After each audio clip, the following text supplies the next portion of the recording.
Students, welcome to numerical mania, आपकी अपनी पाठशाला। आज हम रिलेशन एंड फंक्शंस का पार्ट 6 डिस्कस करेंगे। तो आप अगर आपने पार्ट 5 तक नहीं देखा तो जरूर जाके देखना, आपको कुछ नया और इंटरेस्टिंग ही मिलेगा।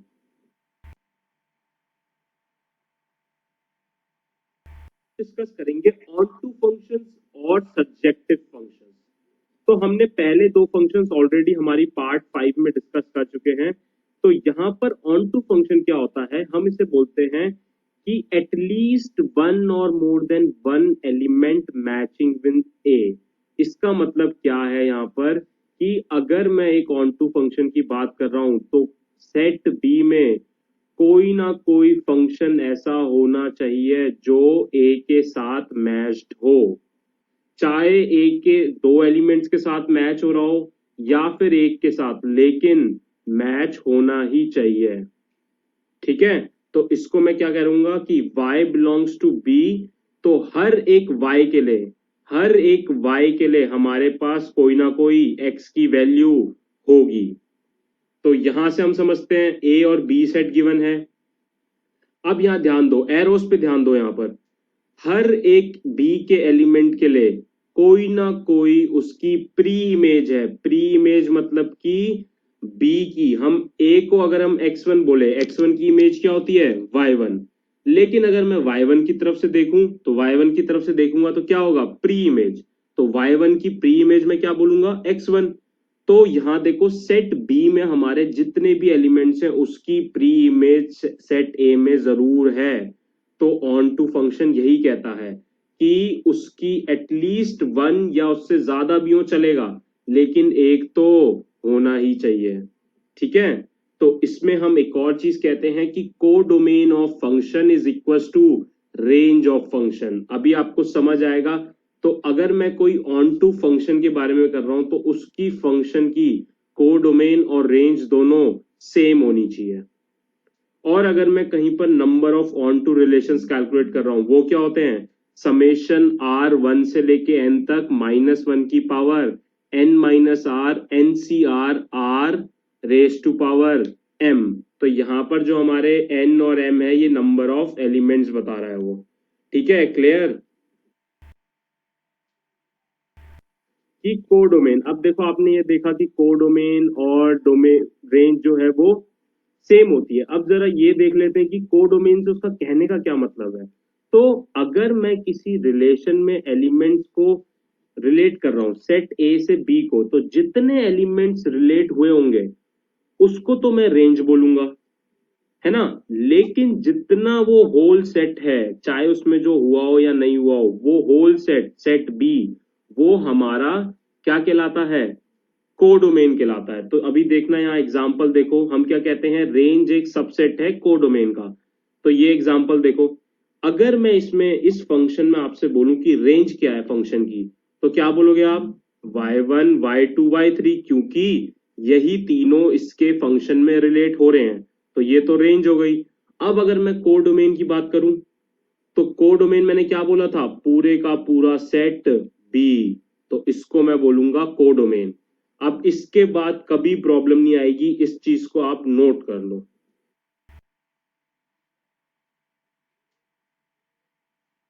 हैं ऑन टू फंक्शंस के कुछ एग्जांपल देखो। यहां पर ये मेरे पास एक फंक्शन दे रखा है, ये मेरे पास दूसरा फंक्शन दे रखा है। अब जरा खुद सोचो, कौन सा ऑन टू होगा, कौन सा ऑन टू नहीं होगा। मैंने क्या बोला था कि ऑन टू फंक्शन क्या होगा, जिसकी सेट बी के हर एक एलिमेंट की कोई ना कोई प्री इमेज होनी ही चाहिए। मतलब होनी चाहिए तो होनी ही चाहिए। अब यहां देखो, चलो ए में है तो इसको हम क्या कहेंगे, सरजेक्शन। लेकिन भाई यहां तो बी ने गड़बड़ कर दी, y4 की तो कोई बी प्री इमेज है ही नहीं। तो अगर नहीं है तो हम क्या बोलेंगे, ये सरजेक्शन नहीं है या फिर ऑन टू फंक्शन नहीं है।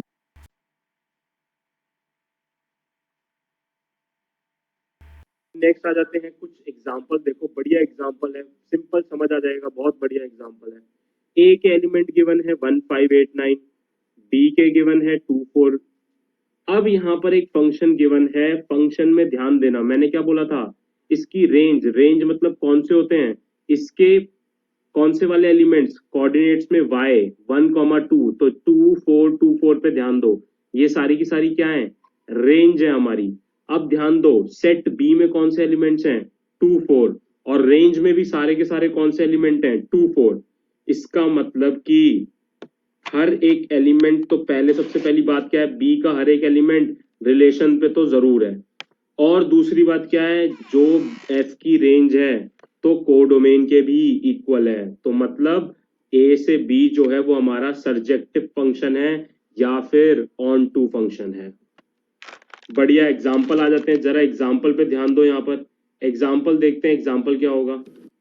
तो अब मेरे पास एक फंक्शन गिवन है F of X equal to E की पावर 2x प्लस 1, और आर का मुझे 1 से इंफिनिटी दिया हुआ है रेंज, ठीक है। अब जरा यहाँ आ जाते हैं कि अगर मैंने क्या बोला था, y equal to F of X, अब जरा एफ ऑफ एक्स की वैल्यू देखो, e2x हमेशा ग्रेटर देन 0 होगा, करेक्ट। अगर x r है तो 1 प्लस e2x भी ग्रेटर देन 1 होगा। तो हमारी जो रेंज f की 1 से इंफिनिटी दी हुई थी वो कोडोमेन के इक्वल है, तो हमारा जो फंक्शन है वो ऑन टू होगा। क्लियर। नेक्स्ट एग्जाम्पल, अगर यहां भी क्लियर नहीं है तो इस पे भी आ जाओ। यहां पर हमें r दिया है 3,4 3/4 इंफिनिटी तक, ठीक है। एफ ऑफ एक्स दिया है x square plus x plus 1, अगर मैं इसको कंबाइन करूंगा तो एक्स प्लस हाफ का होल स्क्वायर प्लस 3/4, मतलब कि हमेशा ये ग्रेटर देन इक्वल टू 3/4 के होगा। तो codomain of F of x हमारी क्या आ रही है, 3/4 कॉमा इंफिनिटी, और रेंज भी हमारी यही थी, तो फंक्शन ऑन टू हुआ। करेक्ट, आए चीज समझ। अगर कोई भी डाउट है, 1% भी डाउट है, यहां मैंने आपको वीडियोस में थोड़ा तेज इसलिए किया है ताकि मैं आपका टाइम सेव कर सकूं। अगर थोड़ी भी प्रॉब्लम है तो नीचे कमेंट करो, मैं आपके प्रॉब्लम्स को बहुत जल्दी सॉल्व करूंगा। अब जरा इनटू फंक्शन में आ जाते हैं। तो इनटू फंक्शन क्या कहता है, इनटू फंक्शन कहता है कि अगर उसके एक भी, even a single element of B having no pre image in A, अगर एक भी एलिमेंट की प्री इमेज नहीं होगी उसको मैं इनटू कहूंगा। एग्जांपल देखो यहाँ पर, y4 की कोई भी प्री इमेज दिख रही है, नहीं, y4 पे तो एरो मैंने लगाया ही नहीं, तो एरो नहीं लगाया तो मतलब प्री इमेज है ही नहीं, और इनटू फंक्शन होगा क्योंकि इसकी प्री इमेज नहीं है। या फिर मैं सीधे सीधे बोल सकता हूं कि अगर मेरा फंक्शन ऑन टू नहीं है तो मेरा फंक्शन क्या है, इन टू। आ जाते हैं 1 1 ऑन टू, और या फिर हम इसे कहते हैं बाइजेक्टिव फंक्शन। तो देखो हमने सारे फंक्शंस पढ़ लिए। अब क्या होता है कि अगर एक फंक्शन 1 1 भी है और ऑन टू भी है, तो अगर जो दोनों है तो उसको मैं बोलता हूं बाइजेक्टिव फंक्शन, ठीक है। यहाँ एग्जांपल देखो राइट साइड में, अगर x1 हर एक एलिमेंट से रिलेटेड है, 1 1 का क्या बताया था मैंने, पहली चीज की उसके डिस्टिंक्ट एलिमेंट्स ए की डिस्टिंक्ट एलिमेंट्स बी में होने चाहिए, मतलब x1 जो है वो y1 से ही रिलेट होना चाहिए। ऐसा नहीं कि x2 भी y1 से रिलेट है, नहीं। 1 1 में क्या बोला था, एक के साथ एक, एक के साथ एक, एक के साथ एक, तो पहली कंडीशन पूरी हुई यहाँ पर। दूसरी कंडीशन क्या थी जो हमने ऑन टू में पढ़ी थी, कि हर एक बी के एलिमेंट की प्री इमेज होनी ही चाहिए, तो यहाँ पर वो भी पूरा है। अगर ऐसा कोई फंक्शन हुआ तो उसको मैं बाइजेक्टिव फंक्शन कहूंगा।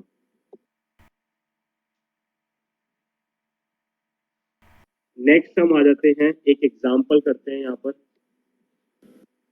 तो इसमें क्या दिया हुआ है, हमारे पास n से n दिया हुआ है फंक्शन, ठीक है। और यहाँ पर f ऑफ x हमें क्या दे रखा है, x प्लस 1 और x माइनस 1, जो कि x अगर ऑड है और x माइनस 1 क्या है, अगर x जो है वो हमारा इवन है। तो 1 1 के लिए हमने क्या पढ़ा था, सीधा हमने क्या बोला था, x1 x2 डालो, अगर दोनों इक्वल आए तो वो 1 1 होंगे, है ना।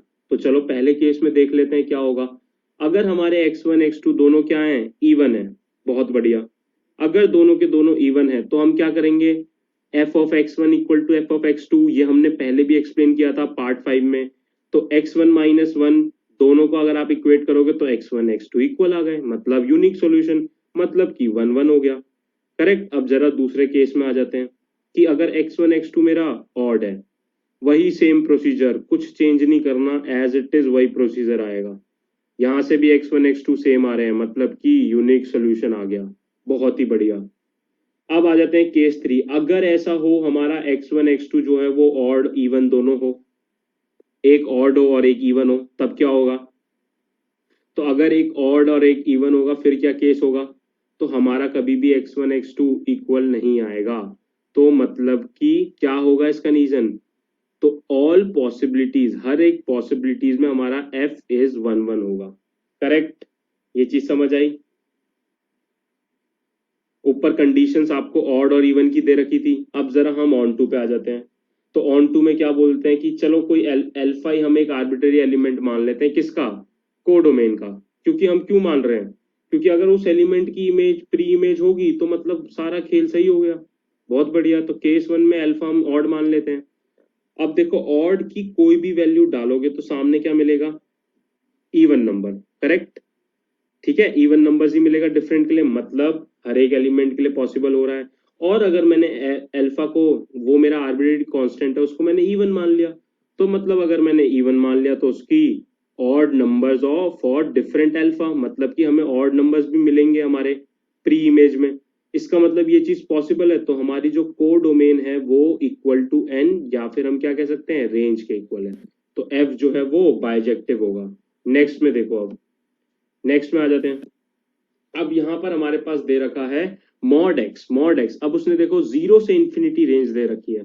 ठीक है, 0 से इंफिनिटी हमारे पास दो सेट्स हैं, तो इसका मतलब 0 से इंफिनिटी मॉड एक्स हमेशा एक्स ही होगा। तो F of x1 equal to F of x2। ठीक है, तो एफ इज 1 1, क्योंकि x1 इक्वल टू x2 आया। तो हमारी रेंज ऑफ मॉड एक्स की देखो क्या आएगी? 0 से इंफिनिटी। करेक्ट? ये भी समझ आ रही है, 0 से इंफिनिटी आ रही है। तो इसलिए हमारा एफ जो है वो ऑन टू है और एफ इज बाइजेक्टिव। क्लियर?